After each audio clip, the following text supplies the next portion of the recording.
Martirini, FightHype.com, here with LaRon Mitchell, fresh off his unanimous decision victory. Right here, we got the NABF Junior Heavyweight title, man. Show us the jewelry. All right. There it is. There it is. So, man, talk about your fight, man. That was a tough fight, but you made it out. You got the unanimous decision. How do you feel about your performance tonight? I felt good. I felt like I was able to play into my strengths and his weaknesses, which was fighting on the inside, leaning on the inside, making it a tough, grueling, grind-out fight where I was just chopping wood the whole night. Unfortunately for me, he didn't make any adjustments, so I just stuck with it. So I overheard you talking about you had an injury coming into this fight. Can you talk a little bit about that? I was hurting. That's about all. It was hurting. I'm hurting now. Yeah. You know what I mean? Like really after the knockdown, I kind of felt it when I went to the corner. It didn't really stop me, but it's weird because it's one of them things that's always in the back of your head.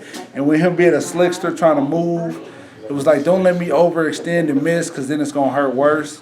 So I was just trying not to, But I'm good. I'll be ready for the next one. Now, you were able to knock him down once. He did go the distance with you, and he did show some movement, man. I mean, is that someone that you'd look to work with in the future? Oh, yeah, no doubt. No doubt. I was somebody I looked to work with before this fight, before I knew we were matched up against each other, just because of his skill set.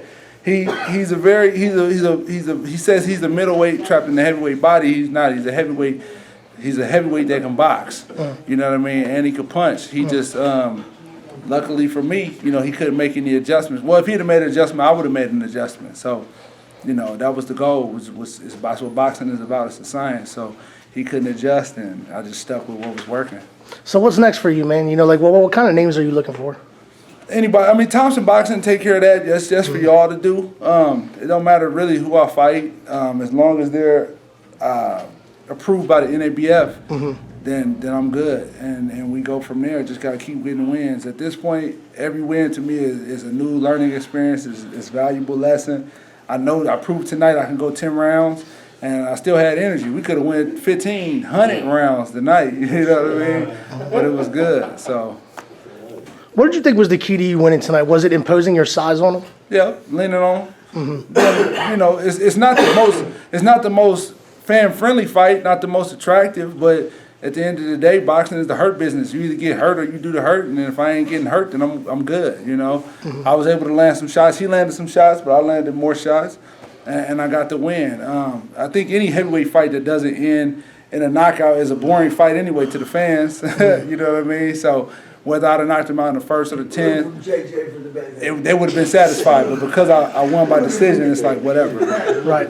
So you had a lot of people here to see you, man. You had let's see. Well, Ariola wasn't. Ariola was here probably because his trainer's in the corner. Yeah.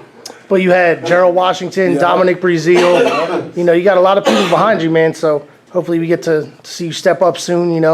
Maybe something in PBC or something like that. Do you think that's in your near future? Honestly, I'm getting ready for whatever. You never know. Top 15 in the world, anybody could call me. You know what I mean? If you're top 15, when they get that voluntary, your name's going to be one of the ones they look at. So they may look at LaRon Mitchell and say, hey, we want to get this guy a shot. So I got to be ready for that too, So I'm more sparring with top-level guys. Hopefully I heal up soon because I'll be right back in the ring with Malik next week, helping him get ready for King Kong. I was going to ask you about that. Yeah, and then maybe try to get in with Gerald, hopefully get in with the Bronze Bobber. Dom said he got a couple of names coming up, so I'll be getting in with them guys and just be ready for whatever, I know I belong, so I'm excited. So I got to ask you, what do you think about the King Kong Ortiz and, Malik Scott fight? I know Malik's your boy. That's my boy.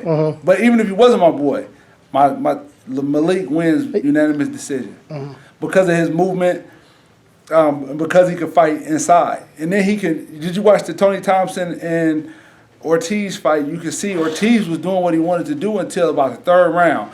And Thompson started moving. And Malik moves way better than Thompson. No disrespect to Tony Thompson, he's a savage too, but Malik moves way better, so my money is going to be on Malik. And not because he's my boy, because of the skill set.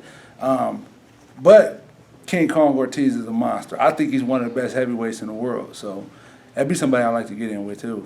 Speaking of the best heavyweights in the world, all right, so we got Tyson Fury, man. You think he's going to be able to come back after that downward spiral? Yeah, I pray for him. I don't wish that on nobody. You know what I mean? People talk shit, but You don't know what it's like to have that attention. That man can't go to the store with his kids, you know what I mean, without getting bum rushed by some fucking asshole that's like, oh, you're a bum. Give me an autograph, though. You know what I mean? That's how it is, too. That's really how it is. You know, people, they talk about the money and the fame aspect, but they don't understand the pressure that the guy has to live up to, too. And then alcohol and drugs, that's an addiction, man. That's a disease. You know what I mean? You get started, you can't stop. So I hope he gets help and he comes back, because Fury, he can fight. You know what I mean? So Anthony Joshua and Klitschko, I don't think it's going to happen. It sounds like it fell apart, but it might happen at some point, in the near future. Yeah. You don't think so? Nah. If that happened, how would you see that one playing out? Joshua will blast him. So Klitschko, you think he's on his way out? Nah, it was just he can't fight tall fighters. He showed that against the Klitschko fight. Klitschko beat him with feints and movements, wasn't even throwing punches. To the average fan, that was a whack fight. To a true boxing fan, Oh, you mean the Fury fight? Yeah. Yeah. To the average fan that embraces the sport, you love what Fury was doing, because his movement caused Klitschko all kind of troubles. And then you throw his feints into it, then you throw him switching. Klitschko was confused. He's ready for Tyson Fury for a rematch. I don't think he's ready for another type of, like Joshua's a bowling ball, big ass cannonball coming downhill. He's rolling downhill, so he's picking up steam. So I don't know if he's ready for him. Sergey Kovalev, Andre Ward, man. How does LaRon Mitchell see that fight playing out? Man, Ward. You're from the Bay, so that's not. I don't know if that's a fair question. Kovalev with the distance would be hot. No disrespect to B Hop, but a 9-year-old B Hop, he shouldn't be going 12 rounds with the best light heavyweight in the world. Because let's not forget, B Hop wasn't a light heavyweight. He went up. You know what I'm saying? So I think if you take a prime Ward, even though Ward was, his best days at 168, he'll still be able to survive. And not only be able to survive, but he'll be able to pick and score, and he should be able to win. Unless it's some funny shit with the judges. But you never know with boxing. This fight could have been 100-90 for Scott Alexander on the wrong card. Right. Even though I knocked him down. You know how boxing is. Yep. So Danny Garcia is catching a lot of heat for his opponent selection, man. What do you think about that? Man, only reason, man, I'm going to keep it 100, man. I got love for Danny Garcia, but I was on the national team with Errol Spence, and we went to Russia together. There's no way Garcia could talk about who Errol Spence is paying to fight him, and then you turn around and fight somebody that Errol Spence knocked out.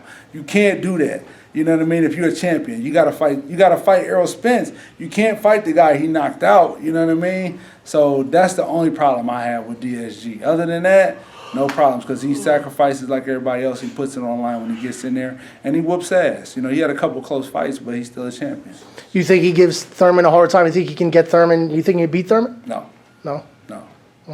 Just because what I saw with the Thurman and Porter fight, it's gonna be a hell of a fight, but I think Garcia naturally is too small.